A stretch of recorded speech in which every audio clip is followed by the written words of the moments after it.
الحمد لله رب العالمين، والصلاة والسلام على خير المرسلين سيدنا محمد وعلى آله وصحبه أجمعين. وبعد، ففي هذه الحلقة أتناول بمشيئة الله تبارك وتعالى بيان الخلق الأول من أخلاق المسلم مع الله، التوحيد والبراءة من الشرك. أقول وبالله التوفيق: التوحيد هو المرادف لشهادة التوحيد، لا إله إلا الله محمد رسول الله. وليس هناك في اللغة ولا في الوجود كلمة تصلح للاعتراف بوجود الإله الرب المعبود الحق الذي له الكمال في كل شيء، والذي له التفرد في كل شيء، والذي ليس كمثله شيء، والذي له الأسماء الحسنى والصفات العلى. ليس هناك في الوجود كلمة تجزئ عن ذلك سوى كلمة الإله. ولذلك كانت شهادة التوحيد لا إله إلا الله. وما يصلح وما كان ليصلح لشهادة التوحيد ولا يجزئ عن شهادة الموحد لا إله إلا الله شيء سواها، فلا يمكن أن يحل محلها قولنا لا رب إلا الله، ولا قولنا لا معبود إلا الله، ولا قولنا لا قادر ولا عليم ولا سميع ولا بصير إلا الله. وما ذاك إلا لأن قول المسلم لا إله إلا الله يشمل ذلك كله.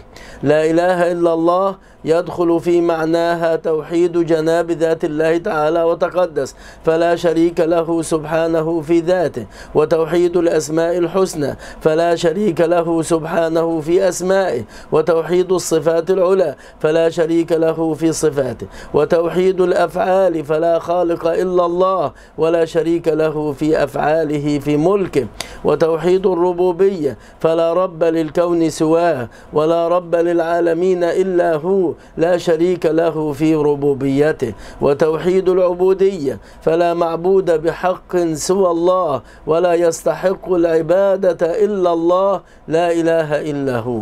وعلى ذلك فمعنى لا إله إلا الله نفي وإثبات، نفي للند والشريك والكفء والمثيل عن الإله الواحد الأحد الصمد الذي لم يلد ولم يولد ولم يكن له كفوا أحد، نفي كذلك لجميع مفردات ومعاني الربوبية والعبودية عما سوى الله، اعتقاد أنه لا إله بحق إلا الله، ولا رب على الحقيقة إلا الله، ولا معبود بحق سوى الله. هذه من معاني لا إله إلا الله. إذن لا إله إلا الله نفي وبراءة من جميع أنواع الشرك، الشرك في الذات، والشرك في الأسماء، والشرك في الصفات، والشرك في الأفعال، والشرك في الربوبية، والشرك في العبودية. البراءة من الشرك في الإلهية يشمل ذلك كله، لا إله إلا الله.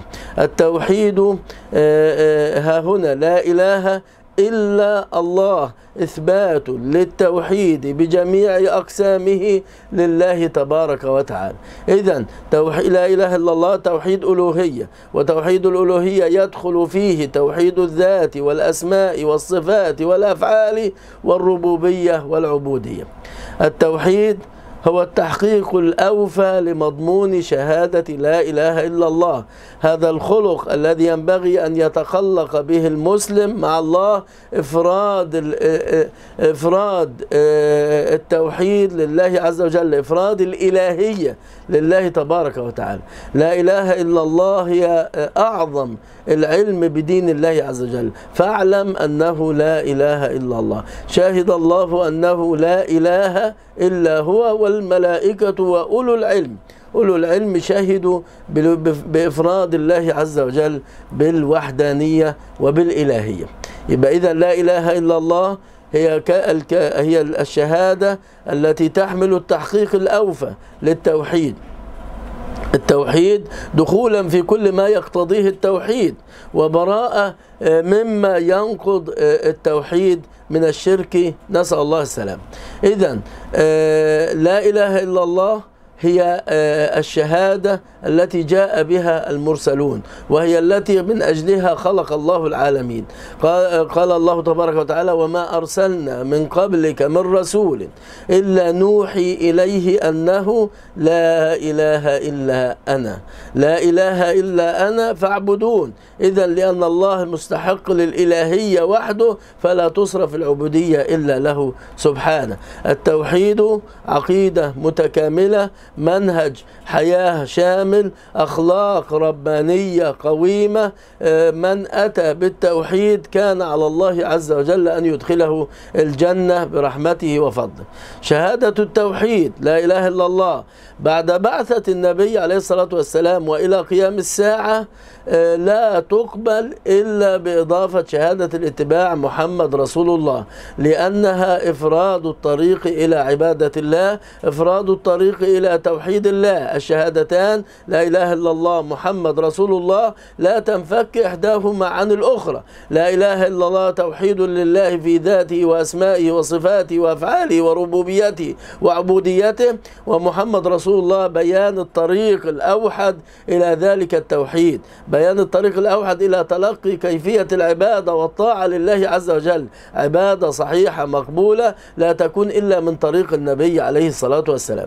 لا إله إلا الله منها يعرف المعبود الحق وحده لا شريك له، ومحمد رسول الله يعرف منها كيف يوحد الله تبارك وتعالى، أي الطريق إلى توحيد الله هو دين الإسلام الذي جاء به النبي صلى الله عليه وآله وسلم. شهادة لا إله إلا الله محمد رسول الله هي الجامعة إذن بعد بعثة النبي عليه الصلاة والسلام وإلى قيام الساعة، هي الجامعة لعلم التوحيد، وهي الجامعة لأخلاق الموحدين، وهي الجامعة لأعمال التوحيد كلها. شهادة لا إله إلا الله براءة من الشرك، كفر بالطاغوت، كفر بكل ما يعبد من دون الله، كفر بكل ما يؤله أو يجعل ربا من دون الله، ومن ثم توحيد الله عز وجل.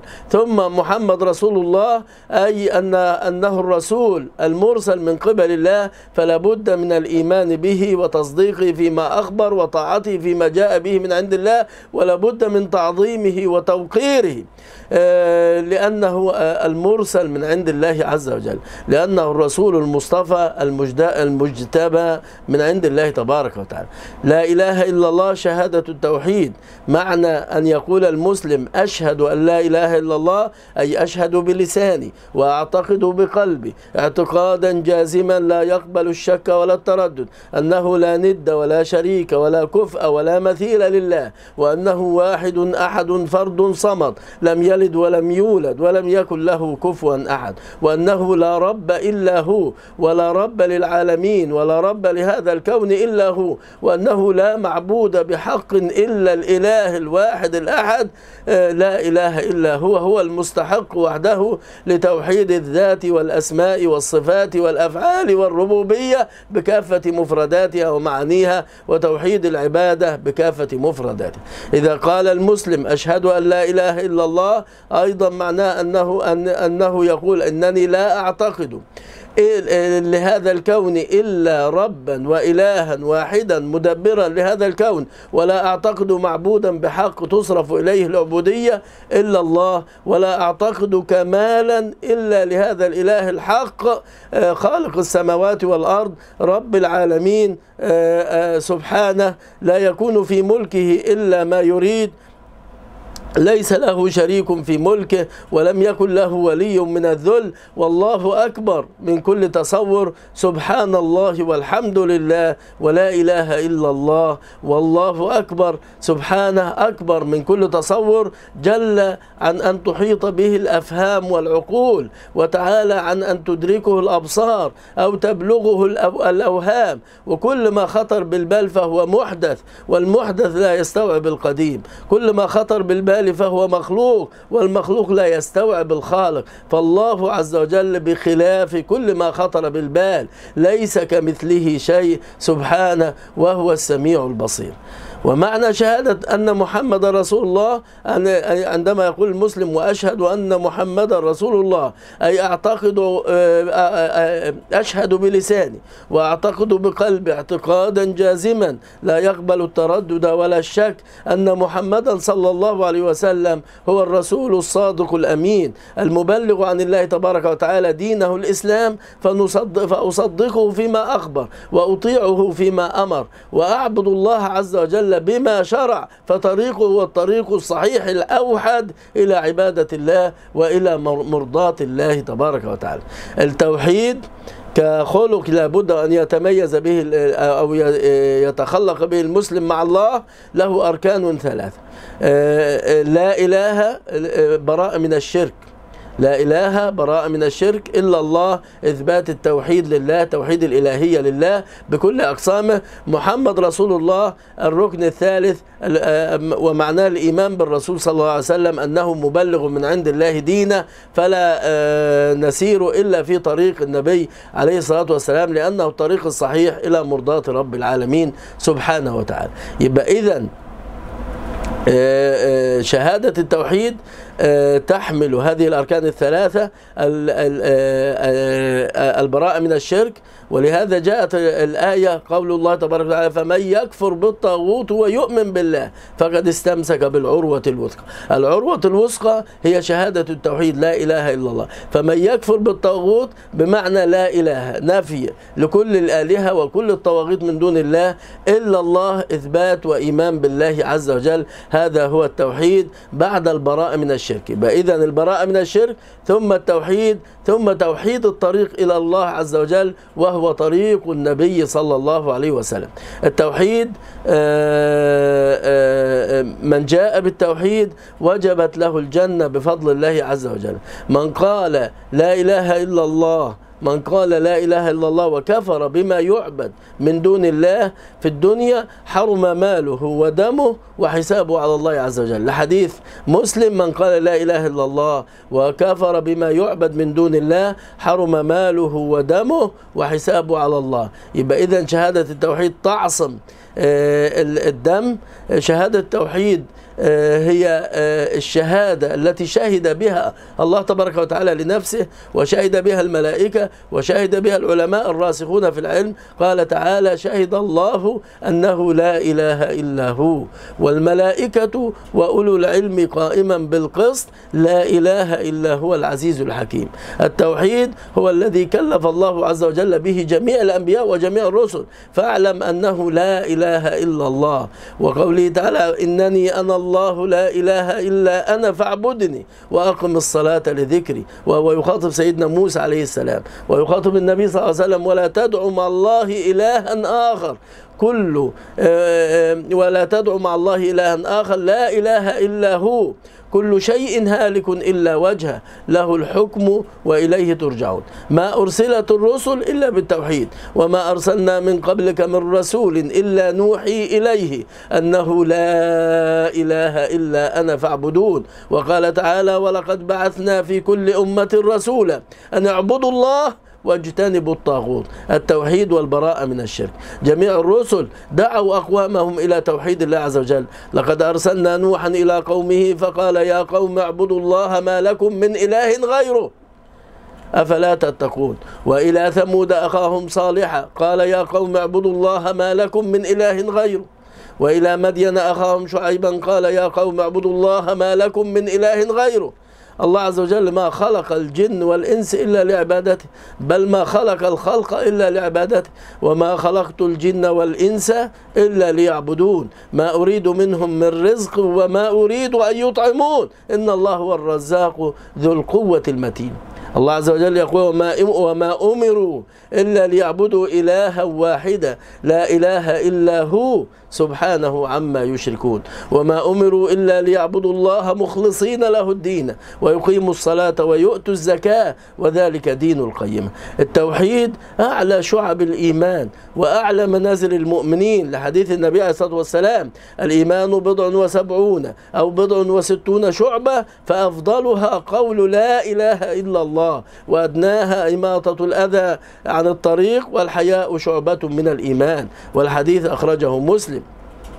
التوحيد هو العروة الوثقى، فمن يكفر بالطاغوت ويؤمن بالله فقد استمسك بالعروة الوثقى. التابعين كثير منهم سعيد بن جبير والضحاك قال العروة الوثقى هي شهادة لا إله إلا الله. التوحيد هو العهد الذي ذكره الله عز وجل في قوله لا يملكون الشفاعة إلا من اتخذ عند الرحمن عهدا. المفسرون قالوا هذا العهد لا إله إلا الله، من أتى بلا إله إلا الله فله الشفاعة عند الله عز وجل. لا يملكون الشفاعة إلا من اتخذ عند الله عهدا. وجاء عن ابن عباس رضي الله عنهما حبر الأمة الذي دعا له الرسول صلى الله عليه وسلم اللهم فقهه في الدين وعلمه التأويل، قال العهد هو شهادة لا إله إلا الله. التوحيد هو الحسنى التي ذكرها الله عز وجل في قوله سبحانه فأما من أعطى واتقى وصدق بالحسنى فسنيسره لليسرى. بعض التابعين الضحاك وروي عن ابن عباس كذلك أن صدق بالحسنى أي صدق بشهادة التوحيد لا إله إلا الله. التوحيد هو كلمة الحق في قوله عز وجل إلا من شهد بالحق وهم يعلمون، وهذا قاله المفسرون. التوحيد هو كلمة التقوى، ورد عن كثير من المفسرين وألزمهم كلمة التقوى وكانوا أحق بها وأهلها. وألزمهم كلمة التقوى هي لا إله إلا الله. التوحيد هو القول الثابت في الحياة الدنيا وفي الآخرة. قال تعالى يثبت الله الذين آمنوا بالقول الثابت في الحياة الدنيا وفي الآخرة. القول الثابت لا إله إلا الله. لا إله إلا الله هي التوحيد، وهي الكلمة الطيبة التي ضربت مثلا في القرآن الكريم. ضرب الله مثلا كلمة طيبة كشجرة طيبة. قالوا الكلمة الطيبة لا إله إلا الله كشجرة طيبة أصلها ثابت وفرعها في السماء. التوحيد سبب النجاة من النار، لحديث النبي عليه الصلاة والسلام من شهد أن لا إله إلا الله وأن محمدا رسول الله حرم الله عليه النار، أي حرم الله عليه الخلود في النار. لأن الشهادة لا تكفي في الحكم بدخول الجنة ابتداء، لأن قد يأتي بكبائر يستحق عليها دخول النار. إذن المعنى هنا كما ذكره النووي حرم الله عليه النار أي حرم الله عليه الخلود في النار، فمآله إلى الجنة بفضل شهادة التوحيد لا إله إلا الله. وذلك الحديث المتفق عليه إن الله حرم على النار من قال لا إله إلا الله يبتغي بذلك وجه الله، أي حرم الخلود في النار لمن قال لا إله إلا الله يبتغي بذلك وجه الله عز وجل. من قال لا إله إلا الله دخل الجنة، وإن دخل النار بذنوبه بعد ذلك لا محالة سيخرج من النار إلى الجنة، لقوله صلى الله عليه وسلم ما من عبد قال لا إله إلا الله ثم مات على ذلك إلا دخل الجنة. وحديث النبي عليه الصلاة والسلام من كان آخر كلامه من الدنيا لا إله إلا الله دخل الجنة. وقوله عليه الصلاة والسلام من مات وهو يعلم أنه لا إله إلا الله دخل الجنة. والنبي عليه الصلاة والسلام يعطي خفه لأبي هريرة رضي الله عنه ويقول له اذهب بنعلي هاتين فمن لقيت وراء هذا الحائط يشهد أن لا إله إلا الله مستيقنا بها قلبه فبشره بالجنة. وقول النبي عليه الصلاة والسلام أسعد الناس بشفاعتي من قال لا إله إلا الله خالصا من قلبه. إذن أحاديث كثيرة جدا للنبي عليه الصلاة والسلام تدلنا على فضل التوحيد، وأن من أتى بهذا الخلق، أن من أتى بهذه العقيدة فإنه بفضل الله مآله إلى جنة الله، وبالتالي إلى رضوان الله عز وجل. التوحيد أقسام عديدة. التوحيد أقسام عديدة. قلنا أن لا إله إلا الله توحيد إلهية. توحيد الإلهية يشمل 6 أقسام: توحيد جناب ذات الله، توحيد الأسماء، توحيد الصفات، توحيد الأفعال، توحيد الربوبية، توحيد العبودية، وإفراد الله بالعباد. لا إله إلا الله معناها أن يعتقد المسلم اعتقادا جازما بقلبه بأن الله تبارك وتعالى موجود، وأنه موجود سبحانه، وأن جناب ذاته تعالى وتقدس منزه ليس كمثله شيء، لا يشبه ذوات المخلوقين لا من حيث طبيعة الوجود ولا من حيث حقيقة الذات. كل موجود ما عدا الله يحتاج إلى مكان يحيط به، وكل موجود ما عدا الله يجري عليه زمان، لأن كل الموجود محدث، والمحدث مخلوق، والمخلوق يخضع لقوانين الزمان والمكان، لأن الله قهر كل مخلوق بقوانين زمان ومكان. أما القاهر فوق عباده فلا يقهره شيء، لأنه هو القاهر وهو الخالق لكل هذه القوانين، وهو الخالق للزمان والمكان. يبقى إذا وجود الله ليس كمثله وجود. ذات الله تبارك وتعالى وتقدس ليس كمثله شيء. يبقى ليس كمثله شيء، لم يكن له كفوا أحد، لا يشبه ذوات المخلوقين لا من حيث طبيعة الوجود ولا من حيث حقيقة الذات ولا من حيث الأسماء ولا من حيث معاني الصفات ولا من حيث الأفعال، إنما أمره إذا أراد شيئا أن يقول له كن فيكون، ولا من حيث الربوبية والعبودية، لأنه سبحانه لا رب سواه ولا مستحق للعبودية إلا هو. إذن التوحيد لا إله إلا الله توحيد إلهية يشتمل على 6 أقسام، لا مشحة في التقسيم.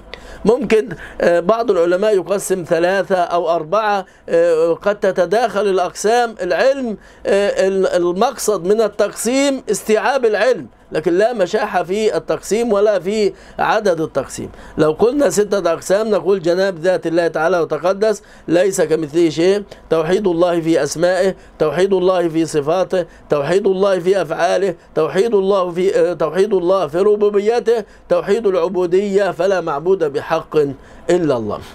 إذن ينبغي أن أشير إشارة موجزة إلى أقسام التوحيد. وبحمد الله تبارك وتعالى من الله عز وجل علي بفضله ومنته وكرمه في حلقات التجديد في علم التقديس تناولت هذه الأقسام بإسهاب، كذلك حلقات التجديد في علم التوحيد تناولت هذه الحلقات بإسهاب أو هذه الأقسام بإسهاب، هنا بإيجاز حتى يكون المسلم على عقيدة صحيحة في توحيده لجناب ذات الله تبارك وتعالى وأسمائه وصفاته وأفعاله وربوبيته واستحقاقه للعبودية. أقول وبالله التوفيق.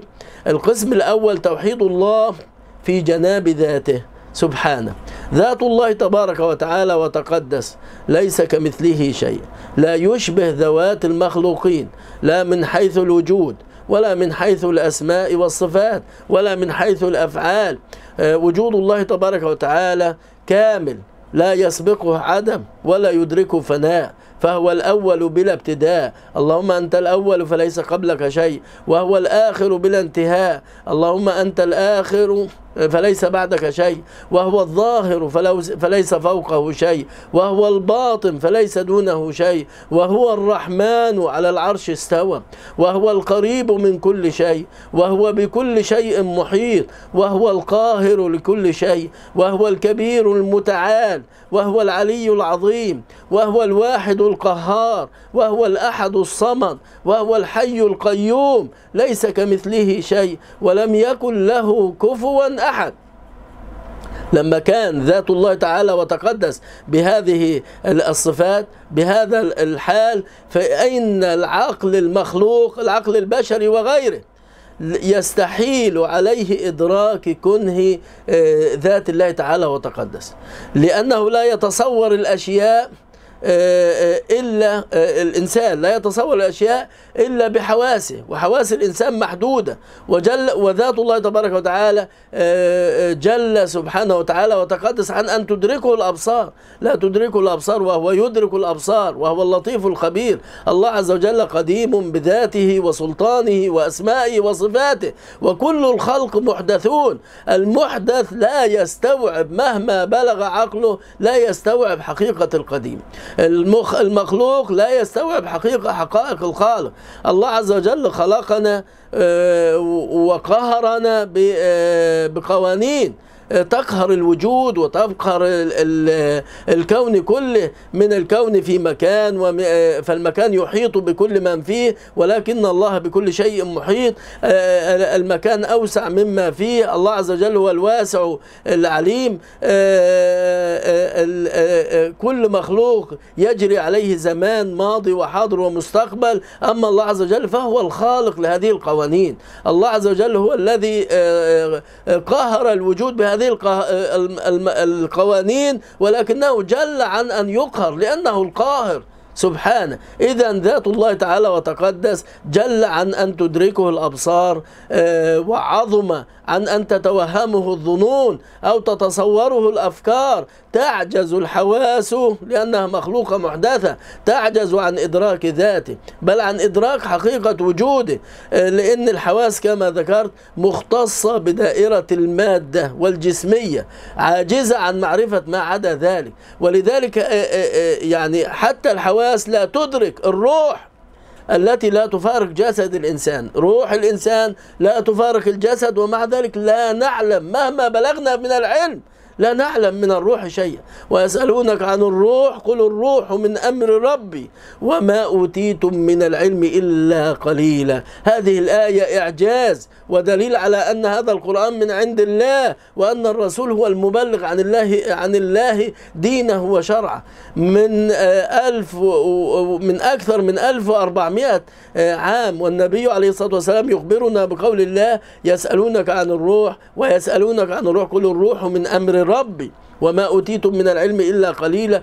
تصرف ملايين بل مليارات الأموال من أجل معرفة شيء عن حقائق الروح، ولا يدرك الكفار ولا المشركون ولا أهل الكتاب شيء عن الروح، لأن الله عز وجل حكم في كتابه وما أوتيتم من العلم إلا قليلا. الإنسان بحواسه عاجز عن معرفة روحه، فكيف يستوعب ذات الله تعالى وتقدس أو أسمائه أو صفاته؟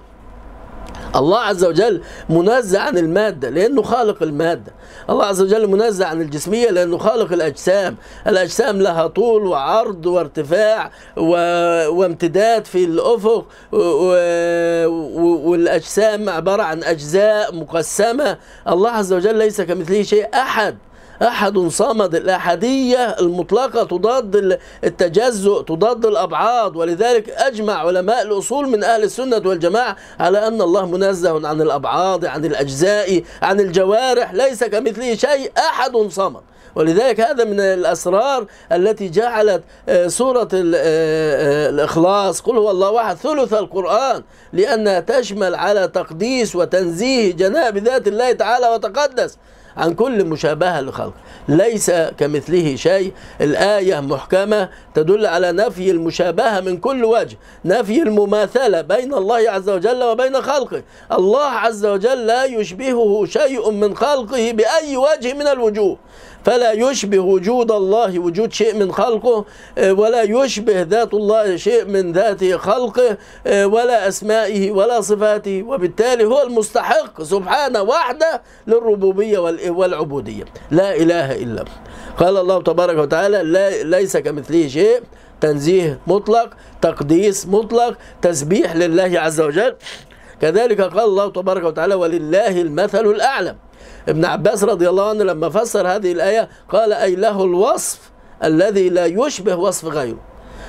إذن الله عز وجل ليس ولله المثل الأعلى، أي الوصف الذي لا يشبه وصف غيره سبحانه، لأنه الخالق القديم وما عداه مخلوق محدث محدود.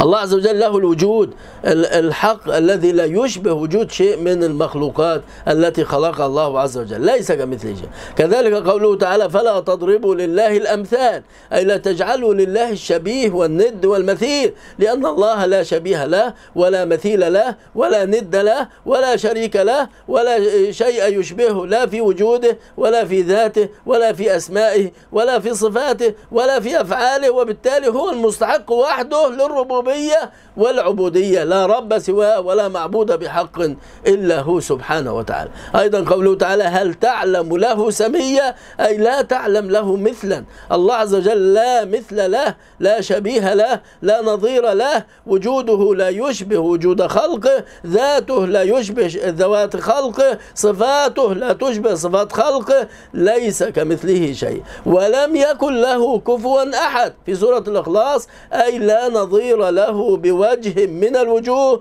لا كفء له ولا شبيه، لا في ذاته ولا في صفاته ولا في أفعاله سبحانه وتعالى عما يصفون. كل ما وصف به جناب ذات الله تبارك وتعالى وتقدس، فالله تعالى منزه عن ذلك الوصف سبحانه وتعالى عما يصفون، تنزيه وتقديس لله تبارك وتعالى عن كل وصف يخطر ببال بشر، لأن الله ليس كمثله شيء ولا نعلم له سميا. وقال سبحانه: لا تدركه الأبصار وهو يدرك الأبصار وهو سبحانه وتعالى وهو اللطيف الخبير. لا تدركه الأبصار وهو يدرك الأبصار وهو اللطيف الخبير. لو كان له مثيل لأدركته الأبصار، ولكنه لطيف لا يدرك، لا سبحانه وهو اللطيف الخبير. لطيف لا يدرك لأن الله عز وجل قديم، والمحدث لا يستوعب القديم، ولأنه خالق، والمخلوق لا يستوعب الخالق. قال تعالى: ولا يحيطون به علما. لو كان له مثيل لأحاطت به علوم البشر كما تحيط بكل ما له مثيل، ولكنه سبحانه وتعالى وتقدس وتنزه عن كل وصف يخطر ببال بشر، ليس كمثله شيء ولا نحيط به علما. قال سبحانه: فلا تجعلوا لله أندادا وأنتم تعلمون. فلا تجعلوا لله أندادا وأنتم تعلمون. الند هو العدل، الند هو المثيل، الند هو النظير، الند هو الشبيه، الند هو الشريك. يبقى إذا لا تجعلوا لله أندادا وأنتم تعلمون، لأن الله ليس كمثله شيء ولم يكن له كفوا أحد. كذلك لو نظرنا في سنة النبي عليه الصلاة والسلام، قول النبي عليه الصلاة والسلام فيما أخرجه مسلم: اللهم أنت الأول فليس قبلك شيء، وأنت الآخر فليس بعدك شيء، وأنت الظاهر فليس فوقك شيء، وأنت الباطن فليس دونك شيء. إذا كان الله عز وجل في جناب ذاته تعالى وتقدس لم يكن قبله شيء ولم يكن بعده شيء ولا فوقه شيء ولا شيء أقرب إليه من شيء ولا دونه شيء، إذا لم يكن له شبيه ولا مثيل سبحانه وتعالى عما يصفون،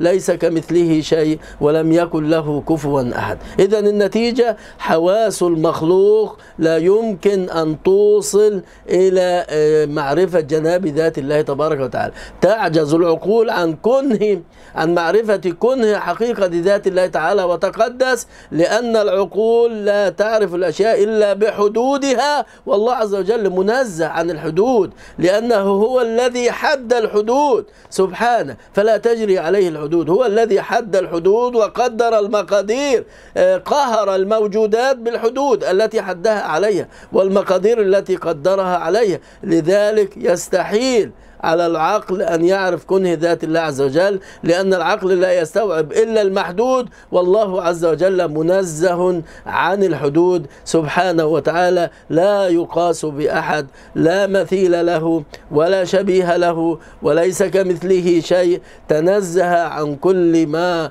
تصور العقل، ليس كمثله شيء، وكل ما خطر بالبال فالله بخلافه سبحانه وتعالى عما يصفون. إمكانات عقل الإنسان محدودة، الله تبارك وتعالى فوق الحد والمقدار، لا نهاية لكمالاته، لا نهاية لذاته، لا نهاية لصفاته، كما إن علم الله عز وجل لا نهاية ولا حد له، لأن علم الله قديم لا حد له. علم الله عز وجل يستوعب سبحانه طعوم أهل الجنة، وأهل الجنة خالدين فيها أبدا، يستوعب حياة أهل الجنة وهم خالدين فيها أبدا. إذا علم الله لا حد له ولا نهاية له، ومن كانت صفاته لا حد لها فذاته منزهة عن الحدود. النهايات والحدود عجز ونقص، يدل على أن المحدود مخلوق، لأنه مقهور بنهاية. أما الواحد القهار الكبير المتعال فهو منزه عن الحد والمقدار، منزه عن الحد والنهاية، وتعالى على الحدود. ولهذا يعجز العقل المخلوق عن معرفة كنه ذات الله، ولا يستطيع الإحاطة بصفات ذات الله، لأن صفات الله كذاته لا حد لها سبحانه لا تحيط به الأفكار ولا تقدره العقول ولا تقع عليه الأوهام، وكل ما قدره عقل فهو محدود. والله أكبر وأعظم وأجل من أن نحيط به علما، ولا يحيطون به علما. الطريق إلى معرفة الله تبارك وتعالى معرفة قواعد التقديس التي تمنع من التمثيل والحشو والتشبيه، ثم العلم الواسع بأسماء الله الحسنى وصفاته العلى، لأن العلم الواسع بأسماء الله الحسنى وصفاته العلى هو الطريق إلى المعرفة بأسماء الله وصفات الله، ومن ثم توحيد الله، ومن ثم الاعتراف بالعجز عن درك الإدراك، لأن الله عز وجل ليس كمثله شيء. يبقى إذن الطريق عند أهل الأصول لتوحيد الله في جناب ذاته معرفة قواعد التقديس التي هي عصمة للمسلم من التشبيه والتمثيل والتكييف، ثم العلم الواسع بأسماء الله الحسنى وصفاته العلى. ولذلك من حافظ من أسماء الله الحسنى 99 اسما دخل الجنة كما جاء في معنى الحديث. لما؟ لأن هذه الأسماء تدل على صفات محكمة، والصفات توصلنا إلى المعرفة بالله عز وجل. قواعد التقديس تمنع من التشبيه والتمثيل، المعرفة بأسماء الله وصفاته تقرب من المعرفة بالله تبارك وتعالى. قواعد التقديس والتنزيه عصمة للمسلم من التمثيل والتشبيه والتكييف، هي قواعد ربانية استنبطها علماء الأصول من أدلة الكتاب والسنة، ولو ردوه إلى الرسول وإلى أولي الأمر منهم لعلمه الذين يستنبطونه منهم.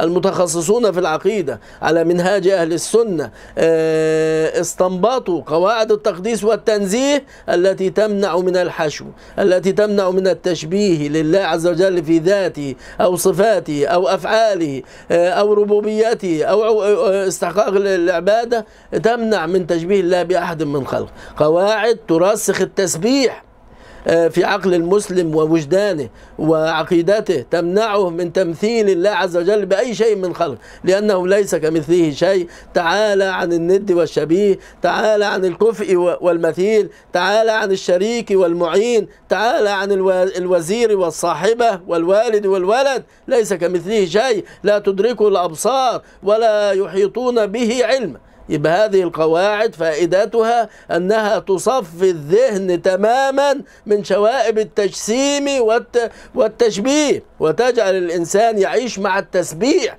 كما جاء على لسان الملائكة الكرام: ونحن نسبح بحمدك ونقدس لك. هذا هو التقديس الذي كل الكائنات تعيش على التقديس والتسبيح، وحتى هذه الكائنات تتألم لدعاوى التشبيه والتمثيل التي تأتي من عالم البشر، نسأل الله السلامة، كما في قوله سبحانه: لقد جئتم شيئا إدا، في الرد على النصارى الضالين الذين نسأل الله السلامة لا يعرفون من يعبدون. الله عز وجل يرد عليهم في القرآن الكريم: لقد جئتم شيئا إدا، شيئا عظيما، تكاد السماوات يتفطرن منه. السماوات لا تتحمل شرك النصارى، تكاد السماوات يتفطرن منه وتنشق الأرض وتخر الجبال هدا أن دعوا للرحمن ولدا. هذا جرم عظيم وشرك كبير. كيف يدعون للرحمن ولد؟ الولد صنو أبيه، الولد صنو أبيه، فكيف يكون لله ولد وهو القديم ومن عداه محدث، وهو الخالق ومن عداه مخلوق؟ كيف يكون له ولد؟ تكاد السماوات يتفطرن منه وتنشق الأرض وتخر الجبال هدا أن دعوا للرحمن ولدا، وما ينبغي للرحمن أن يتخذ ولدا، لا يصح هذا. إن كل من في السماوات والأرض إلا آتي الرحمن عبدا. كل من في السماوات والأرض عبيد لله عز وجل. إذن الكون كله يقوم على التسبيح والتقديس والتنزيه. قواعد التقديس هي مبادئ الفقه في العقيدة، قواعد التقديس هي الفقه في التوحيد والتنزيه والتقديس.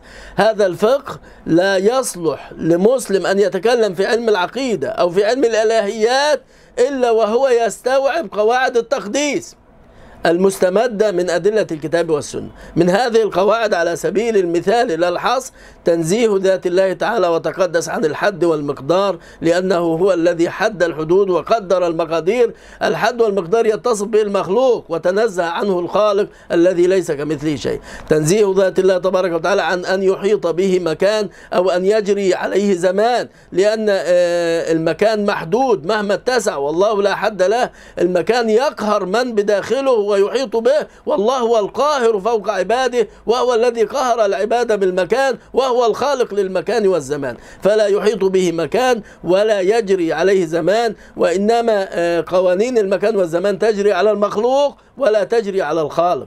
أيضا من هذه القواعد تنزيه الله تبارك وتعالى عن الحدوث والفناء، لأنه الأول فليس قبله شيء، الأول بلا ابتداء، والآخر فليس بعده شيء. منزه عن الحدوث، منزه عن الفناء، الأول بلا ابتداء والآخر بلا انتهاء سبحانه. وكذلك من القواعد تنزيه ذات الله تعالى وتقدس عن أي مثيل أو كفء أو شبيه، لأنه الخالق ومن عداه مخلوق، لأنه القديم بصفاته وذاته وسلطانه، ومن عداه محدث مخلوق. أيضا تنزيه ذات الله تبارك وتعالى عن المادية والجسمية التي تتصف بها ذات المخلوق. كل مخلوق مادة، كل مخلوق جسم، كل مخلوق له حجم ومقدار وامتداد في الأفق وله الأبعاد الستة ويخضع للمكان والزمان. الله عز وجل خالق المادة وخالق الجسمية، يبقى إذن هو منزه عما قهر به خلقه، يبقى سبحانه ليس كمثله شيء. كل جسم لابد أن يكون في مكان، لابد أن يجري عليه زمان، كل جسم لابد أن يكون له حد ومقدار وامتداد في الأفق، كل جسم لابد أن يتكون من أبعاد وأجزاء وجوارح، كل جسم له صورة وشكل وتخاطيط وأشكال وألوان. الله عز وجل فوق ذلك ليس كمثله شيء، وكل ما خطر بالبال فالله بخلافه ليس كمثله شيء أحد. والأحدية المطلقة تنزه جناب ذات الله تعالى وتقدس عن الجزئية والبعضية. إذا كانت المادة أخص خصائصها أنها مجزأة مكونة من أجزاء، يبقى إذن الله عز وجل أحد صمد، منزه عن المادية ومنزه عن المادة وعن الجسم، منزه عن الجوارح، عن الأجزاء، عن الأعضاء، عن الأبعاد. الله كذلك سبحانه وتعالى قديم، محال أن يقبل التغير والحدوث. المخلوق هو الذي يقبل التغير والحدوث، لأن المخلوق يتغير يقبل الفناء لأنه محدث من الأساس. أما القديم لو قبل التغير لكان محدثا، ولو قبل الحدوث لما أمن عليه الفناء. هذه استحالة عند علماء الأصول أن يقبل القديم شيئا من التغير والحدوث أو حلول الحوادث. هذه زلة عظيمة وقع فيها بعض العلماء، ونحن نبرئ عقيدة الإسلام عن هذا الحشو وعن هذا التجسيم. الله عز وجل منزه عن التغير، عن الحدوث، عن قبول الحوادث. وهذه حجة نبي الله إبراهيم خليل الرحمن عليه السلام على نبينا وعليه أفضل الصلاة وأتم التسليم، عندما أراد أن يتدرج مع قومه لإثبات الإلهية لله عز وجل. وتلك حجتنا آتيناها إبراهيم على قومه نرفع درجات من نشاء وفوق كل ذي علم عليم. لما رأى كوكبا قال هذا ربي، فلما أفل يعني تغير وغاب قال لا أحب الآفلين. فلما رأى القمر بازغا قال هذا ربي، فلما أفل قال لأن لم يهدني ربي لأكونن من القوم الضالين. فلما رأى الشمس بازغة قال هذا ربي هذا أكبر، فلما أفل. يبقى العلة في كل المخلوقات الأفول، التغير والحدوث. قال يا قوم إني بريء مما تشركون. الإلهية لا تقبل التغير، الإلهية لا تقبل الحدوث، الإلهية لا تقبل الأفول، وبالتالي لا تصلح هذه الكواكب أن تكون آلهة لأنها محدودة متغيرة تقبل التغير والحدوث. وتلك حجتنا آتيناها إبراهيم على قوم. بحمد الله هذه القواعد التنزيهية تناولتها بإسهاب وتفصيل وذكر أدلتها من الكتاب والسنة، كل ذلك في حلقات التجديد في علم التقديس، وهو موجود على شبكة النت بحمد الله تبارك وتعالى على موقع دار الإصلاح والتجديد. أسأل الله عز وجل أن يفيد به إخواني من المسلمين ومن طلبة العلم. أيضا من هذه القواعد التقديسية التي ينبغي أو لا يحل لأحد أن يتكلم في الإلهيات إلا وهو يدركها ويدرك أدلتها من الكتاب والسنة، تنزيه الله تبارك وتعالى عن الاتحاد والحلول، عن الاتصال والانفصال، لأن هذه صفات الأجسام المخلوقة والله ليس كمثله شيء. تنزيه ذات الله عن النقائص، عن العيوب، عن الحاجة. تنزيه ذات الله تبارك وتعالى وتقدس عن الوالد والولد والصاحبة. تنزيه ذات الله تبارك وتعالى عن الند والشبيه والكفء والمثيل. تنزيه الله تبارك وتعالى عن الشريك والوزير والناصر والمعين، لأن له الكمال في كل الكمال في ذاته والكمال في صفاته والكمال في أفعاله، ولذا استحق توحيد الربوبية وتوحيد العبودية. وكله أقسام، هذه الأقسام كلها تدخل في توحيد الإلهية، لا إله إلا الله. الخلق الذي ينبغي أن يتصف به المسلم مع الله توحيد الإلهية بما يشمل بالأقسام الستة: توحيد الذات والصفات والأسماء والأفعال والربوبية والعبودية. يبقى إذن هذه القواعد التقديسية أجمع عليها الأصوليون المتخصصون في العقيدة على منهاج أهل السنة والجماعة، لا يخالفهم في هذه الأصول لأن أدلتها قطعية من الكتاب والسنة والعقل الصريح، لا يخالفهم فيها نسأل الله السلامة إلا أهل الاعتزال والتجاهم والتعطيل من جهة، أو أهل الحشو والتجسيم والتشبيه من جهة. وجميع هؤلاء يجهلون قواعد التقديس والتسبيح التي حاب الله عز وجل بها علماء أهل السنة والجماعة، العدل الوسط ما بين الاعتزال وما بين الحشو، ما بين التجهم وما بين التشبيه، ما بين التعطيل وما بين التجسيم. نسأل الله السلامة. هذه بدع ومنكرات ضالة، نسأل الله تبارك وتعالى السلام. يبقى إذا تنزيه الله تبارك وتعالى، توحيد الله تبارك وتعالى في ذاته تعالى وتقدس، ومنه لابد وأن يعلم المسلم قواعد التقديس التي تمنع من الحشو والتجسيم والتشبيه.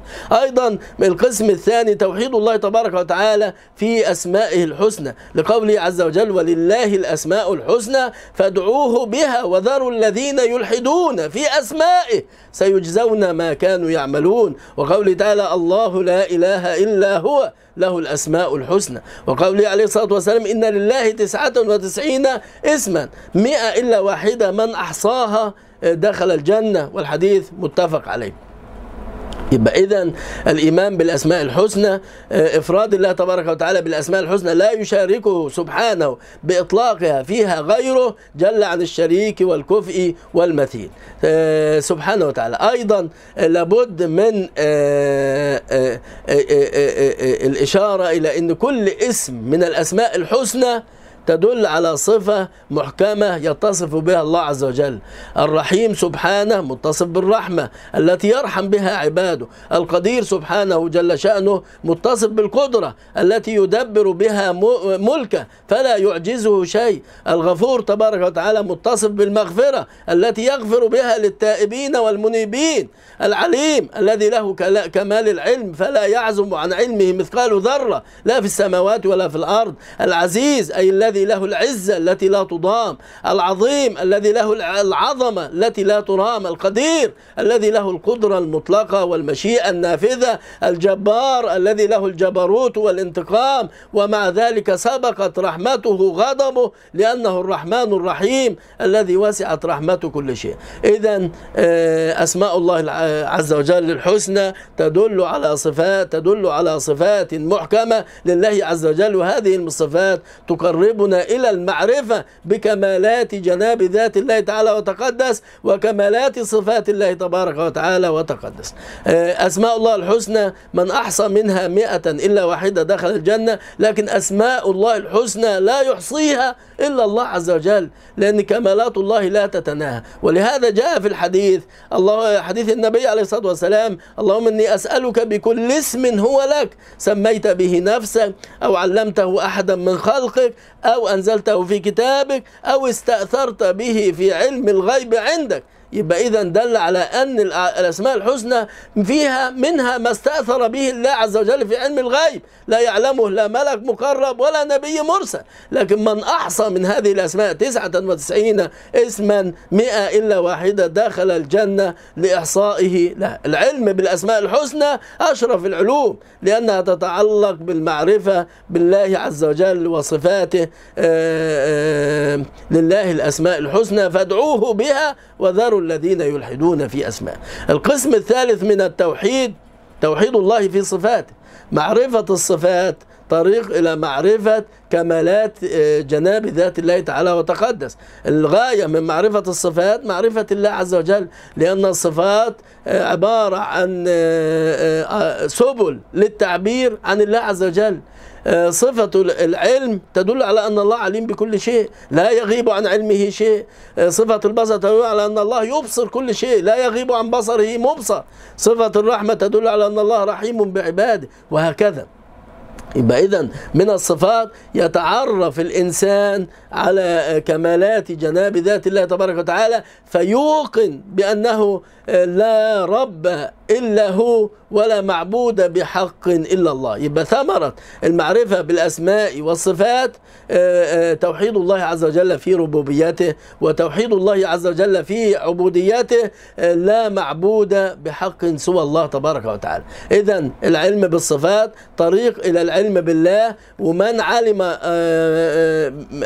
علم بالله تبارك وتعالى علم حق المعرفة بالله على قدر البشر، فإنه لن يعبد إلا الله، لن يتخذ ربا إلا الله، ولن يتخذ معبودا يصرف إليه العبادة إلا الله، وفي النهاية لا يتخذ إلها ولا مألوها إلا الله عز وجل، توحيد الإلهية أو توحيد الألوهية كما يقول به البعض. يبقى إذن لابد من توحيد صفات الله تبارك وتعالى. أيضا بعد ذلك توحيد الأفعال. توحيد الأفعال، قبل أن أذكر توحيد الأفعال هناك أمر لابد أن أشير إليه، الصفات الخبرية. الصفات الخبرية، لأن البعض يتخذ من هذه الصفات ذريعة إلى الدخول إلى الحشو، نسأل الله السلامة، إلى نسبة المحال إلى جناب ذات الله تبارك وتعالى. الصفات الخبرية لابد وأن نفقهها على منهاج أهل السنة والجماعة، لا على منهاج المعتزلة ولا على منهاج الحشوية الذين يجهلون قواعد التقديس. الصفات الخبرية ممكن أن نقسمها 3 أقسام عريضة، أقسام قد توحي بالجارحة والتجزؤ والتبعض في جناب ذات الله كالوجه واليد والعين.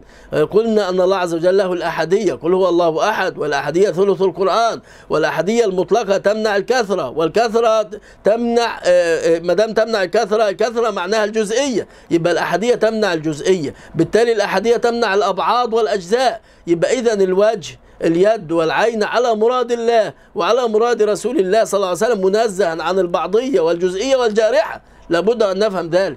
كل من قال أن الوجه جزء من ذات كما هو في اللغة هذا حشوي أو مشبه أو مجسم، نسأل الله السلامة، لأن الله عز وجل ذكر هذه الصفات الخبرية في القرآن الكريم لها معاني مجملة يمكن أن نفهمها برد المتشابه إلى المحكم، وبالتالي تقل الفتنة وتقل البدعة، أو أن نقول على مراد الله معانيها على مراد الله ومراد رسول الله، لكن لابد أن نقدس وننزه ذات الله الأحد الصمد عن البعضية والجزئية. الوجه إذا أطلق في اللغة فالمقصود به جزء من ذات، العين جارحة أو جزء من ذات، اليد جزء من ذات، هذا في اللغة، لكن محال نسبتها إلى الله على هذا المعنى. وبالتالي لابد أن نفهم قول الله عز وجل: هو الذي أنزل عليك الكتاب منه آيات محكمات هن أم الكتاب، كقوله تعالى: قل هو الله أحد. ثلث القرآن يبقى محكم، ليس كمثله شيء، محكم، لم يكن له كفوا أحد، محكم.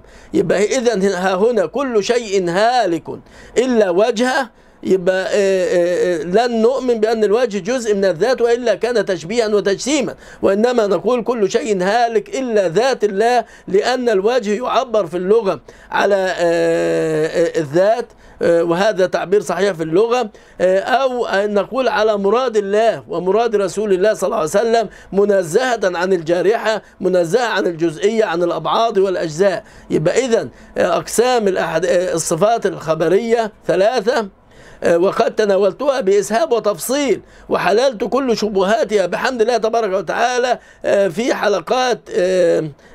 حلقات التجديد في علم التقديس، وهذه مهمة جدا لابد وأن نستوعبها. إذن ثلاثة أقسام، منها ما يوحي بالجارحة والتجزؤ والتبعض كالوجه واليد والعين، وقلنا نؤمن بها على مراد الله ومراد رسول الله منزهة عن الجارحة والجزئية والبعضية. منها ما يوحي بالتغير والحدوث أو الحد والنهاية كالاستواء والنزول والمجيء، وهذه نؤمن بها على مراد الله ومراد رسوله صلى الله عليه وسلم منزهة عن التغير والحدوث وعن الحد والنهاية، لأن الله ليس كمثله شيء. المحدود مخلوق، المتناهي مخلوق، المتغير مخلوق محدث، والحدوث محدث مخلوق، فالله عز وجل منزه عن ذلك كله. أيضا القسم الثالث من الصفات الخبرية الذي يوحي بكيفيات حسية تدل على التغير والانفعال كالرضا والغضب والضحك والسرور، هذه نؤمن بها على مراد الله وعلى مراد رسول الله صلى الله عليه وسلم،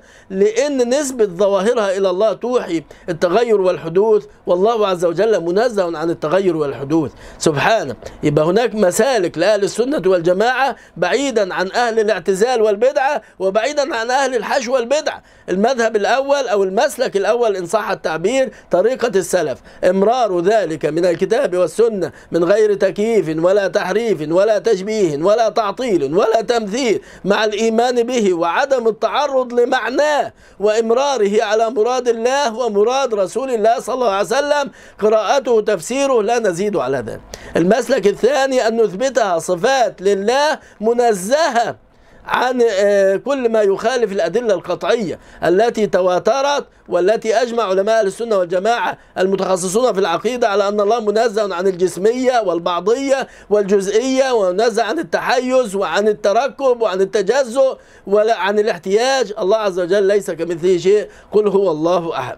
يبقى إذن لو أخذنا مثال الوجه، إما أن نقول على مراد الله، وإما أن نقول هو صفة منزهة عن الجارحة والحد والصورة، وكذلك الاستواء نقول أن تلاوة الآية تفسيرها على مراد الله ومراد رسوله، الرحمن على العرش استوى، لا نتصرف في الآية. وإما أن نقول نؤمن بالاستواء منزها عن الجلوس والتحيز والحد والجهة الحسية وكل ما هو محال نسبته إلى الله عز وجل. الاستواء منزه عن أن يكون استواء اعتدال، عن اعوجاج ولا استقرار في مكان ولا مماسة لشيء من خلقه، لأن الذي يجيز المماسة يجيز الاتحاد والحلول ويجيز الاتصال والانفصال، وهذه كلها محال على الله عز وجل. اتيان الله منزه عن أن يكون من مكان إلى مكان، لأن الله أكبر من كل تصور. الذي يتحرك في المكان أكبر منه، وعقيدة كل مسلم أن الله أكبر من كل تصور. يبقى إذن الذي يأتي من مكان إلى مكان هذا والعياذ بالله محدود ناقص، يبقى بالتالي لا يجوز وصف الله عز وجل بهذا النقص، لأن الله له كمال. يبقى إذن نقول اتيانه ليس من مكان إلى مكان، المجيء لا يكون بحركة، النزول لا يكون بنقلة، الله عز وجل منزه عن الجسمية، اليد ليست جارحة، العين ليست حدقة، لأن الله عز وجل ليس كمثله شيء ولم يكن له كفوا أحد، ولا نعلم له سميا ولا مثيلا، تعالى عن كل ما خطر بقلب أو عقل بشر. كل شيء هالك إلا وجهه. يمكن المسلك الثالث أن نحمل على الذات، كل شيء هالك إلا ذات الله تعالى وتقدس، أو كل شيء هالك إلا ما أريد به رضا الله عز وجل، بل يداه مبسوطتان. يمكن أن نحمل ذلك على الكرم والجود والعطاء، قول الله تبارك وتعالى لما خلقت بيدي، أي لما أنعمت عليه مزيد إنعام وعلمته وجعلته أفضل من العالمين، لأن الله عز وجل يقول في المحكم القرآن إن مثل عيسى عند الله كمثل آدم خلقه من تراب ثم قال له كن فيكون. يبقى القضية واحدة، الله عز وجل منزه عن التغير وعن الحدوث. يبقى هذا استدراك فيما يتعلق بالصفات الخبرية. نعود إلى أقسام التوحيد. توحيد الله تبارك وتعالى، بعد ذلك توحيد الله قلنا في ذاته في أسمائه في صفاته. توحيد الله في أفعاله. توحيد الله في الأفعال الاعتقاد أنه لا خالق ولا مؤثر في الوجود إلا الله. لا يكون ثم فعل من الأفعال في الكون إلا بخلق الله ومشيئة الله وإرادة الله وقدرة الله. والله خلقكم وما تعملون. أنتم مخلوقين لله وما تعملون مخلوقين خلق الله. قل الله خالق كل شيء وهو الواحد القهار. كل وجود، كل حركة في الكون، كل سكون، كل فعل في الكون يعود لله مسبب الأسباب. حتى الأفعال التي تصدر من الإنسان هي من خلق الله، كما قال سبحانه والله خلقكم وما تعملون.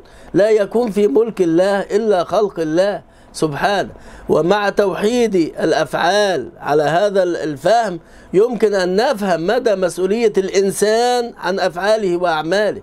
المعتزلة قالوا إن الإنسان يخلق فعله، نعوذ بالله من ذلك. كل ما هو مخلوق فإنما هو لله. الإنسان مخلوق، كله مخلوق ضمن مخلوقات الله، تجري عليه ما يجري على جميع المخلوقات. لا يكون في ملك الله إلا ما شاء الله. لكن الله تبارك وتعالى جعل للثقلين الجن والإنس نوعا من الاختيار، يجعل كل منهما مسؤول عن أعماله، له حرية اختيار وعليه أن يتحمل مسؤولية هذا الاختيار. له أن يختار، يمكن أن يختار طريق الهداية، يمكن أن يختار طريق الغواية، يتحمل نتائج هذا الاختيار. لكن ليس معنى ذلك أنه يستطيع أن يخرج عن إطار قانون الله في الكون. كم من شيء الإنسان يريده ولا يحققه ولا يفعله، لأنه محكوم بأنه لا يكون في كون الله إلا ما أراد الله. الله وحده سبحانه هو الخالق لكل شيء، لا يكون في ملكه إلا ما يريد. من اختار طريق الهداية فبفضل الله وتوفيق الله لما يعلمه بربوبيته سبحانه وسره الذي لم يطلع عليه غيره، لما يعلم من أن هذا يستحق التوفيق والهداية. من اختار طريق الضلال والعياذ بالله فبخذلان الله له، بعدل الله وعلمه وقدرته وربوبيته وسر الذي لم يطلع عليه أحد من خلقه، لا نبي مرسل ولا ملك مقرب. الله عز وجل بربوبيته هو الذي يوفق كلا إلى ما فيه إلى ما يشاء الله تبارك وتعالى. هذا قدر الله عز وجل، والله عز وجل لا يسأل عما يفعل وهم يسألون. من سأل لما فعل فقد أساء الأدب مع الله تبارك وتعالى. الله عز وجل الكل ملكه والكل يسير في تقديره، ومن فعل في ملكه ما شاء فإنه لا يسأل عما يفعل في ملكه، والكل ملك الله تبارك وتعالى. إذا رأى الإنسان من نفسه إيمان وهداية يحمد الله، وإذا رأى غواية وضلال يجأر إلى الله لعل الله عز وجل أن يهديه إلى سواء الصراط. هذا هو التوحيد القسم الرابع، توحيد الأفعال. القسم الخامس توحيد الله في الربوبية. لا رب إلا الله. معنى توحيد الربوبية لا موجد ولا خالق ولا رازق ولا مكون لهذا الكون كله بما فيه إلا الله رب العالمين. لا رازق في الكون كله إلا الله، لا مالك ولا متصرف ولا مدبر للكون إلا الله، لا مهيمن ولا حاكم ولا آمر إلا الله، لا ناصر ولا معين ولا معز ولا مذل ولا خافض ولا رافع ولا قابض ولا باسط إلا الله. من ذا الذي يشفع عنده إلا بإذنه. يبقى هذا مصطلح توحيد الربوبية، مصطلح عظيم. لا يكون على هذا المصطلح إلا الموحدون، إلا المسلمون المؤمنون. يبقى أهل التوحيد من أخلاقهم توحيد الربوبية. قل أغير الله أبغي ربا وهو رب كل شيء. وفي الفاتحة الحمد لله رب العالمين. قوله تعالى لكن هو الله ربي ولا أشرك بربي أحدا. إذن هذا توحيد الربوبية بكل مفرداتها. أيضا توحيد الله تبارك وتعالى في العبودية، لا معبود بحق سوى الله، لا تصرف العبودية إلا إلى الله. توحيد الله عز وجل بإفراده بالعبادة وصرف العبادة لله وحده، وهذا ثمرة التوحيد كله. ثمرة التوحيد اعتقاد ربوبية لله واعتقاد عبودية لله عز وجل. الله تبارك وتعالى يقول: وما خلقت الجن والإنس إلا ليعبدون. الله تبارك وتعالى يقول: وما أمروا إلا ليعبدوا إلها واحدا لا إله إلا هو سبحانه عما يشركون. العبودية هي الطاعة مع الخضوع والتذلل والمحبة والاستسلام والانقياد والخوف والرجاء والمحبة لمن نعتقده إلها له صفات ربوبية. هذه هي العبودية، هذا هو المعنى الحقيقي بضابطه الفقهي عند أهل الأصول. يبقى العبودية طاعة مع خضوع وتذلل واستسلام وانقياد وخوف وخشية ورجاء ومحبة لمن نعتقد إلها له صفات ربوبية. من صرف مفردة من مفردات العبادة لمن يعتقد إلها فقد اتخذه معبودا من دون الله، سواء كان هذا المعبود هو الله عز وجل أو المعبودات الباطلة التي يعبدها المشركون، نسأل الله السلام. لكن ضوابط الفقه في الدين توجب وجود معنى وراء الطاعة المجردة أو المحبة المجردة أو الخوف أو التذلل حتى تستقيم له العبادة. والمعنى هذا هو اعتقاد ربوبية واعتقاد إلهية واعتقاد استحقاق عبودية لمن تصرف له هذه المعاني.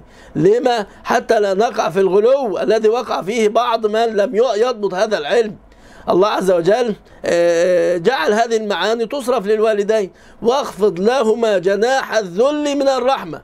الإنسان عندما يكون بار بوالديه يطيع الوالدين يخفض لهما جناح الذل من الرحمة، من الخشوع، يصرف المحبة، هذا من بر الوالدين. لكن لا يعد هذا كله عبادة، لا يعد عبادة، وإن كان طاعة وإن كان محبة يبقى لا يعد عبادة، لأنه يصرف ذلك بغير اعتقاد الإلهية ولا ربوبية ولا استحقاق عبودية للوالدين.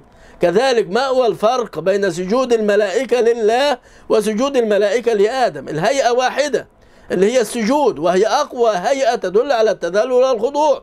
الفعل واحد وهو السجود، ولكن النية تختلف. النية عند السجود لله نية العبودية لله، وأنه الرب الواحد الإله لا إله إلا هو. أما الثانية سجود لآدم كان بنية الطاعة لله وتكريم لآدم. يبقى لابد من التفريق، يبقى في معنى وراء الفعل نفسه. المعنى هو الاعتقاد. أيضا ما الفرق بين سجود نبي الله يعقوب عليه السلام سجوده لله وسجوده ليوسف عليه السلام وخروا له سجدا؟ الأول سجوده لله عز وجل بنية العبودية لله، أما الثاني تكريم لعزيز مصر، تكريم ليوسف عليه السلام. يبقى إذا لابد من وجود معنى وراء الفعل. المعنى هو الاعتقاد. من سجد بنية العبودية يبقى هذا بنية العبودية لمن يعتقد ربا أو يعتقده إلها أو يعتقده مستحقا للعبودية، فهذا هو سجود العبودية الذي صرفه لله توحيد وصرفه لغير الله شرك، نسأل الله السلام. من صرف مفردة من مفردات العبادة كالسجود كالدعاء كالاستعانة كالاستغاثة صرفها بنية العبودية لغير الله وقع في الشرك الأكبر وخرج من دين الإسلام وخرج من التوحيد.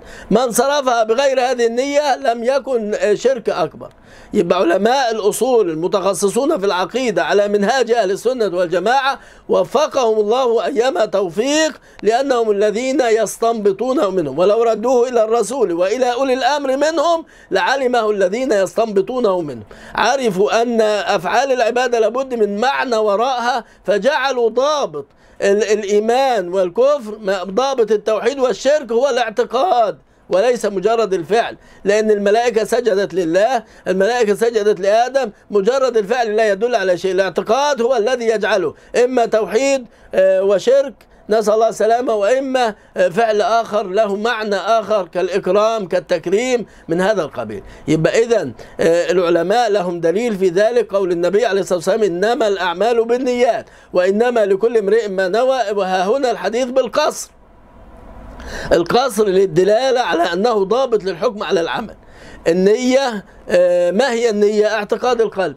إن كان ينوي صرفها على أساس أنها عبودية لمن يستحق العبودية، صرفها لمن فيه مفردات ربوبية، فهذا اعتقاد الضابط للعبودية الذي صرفه لله توحيد ولغير الله شرك.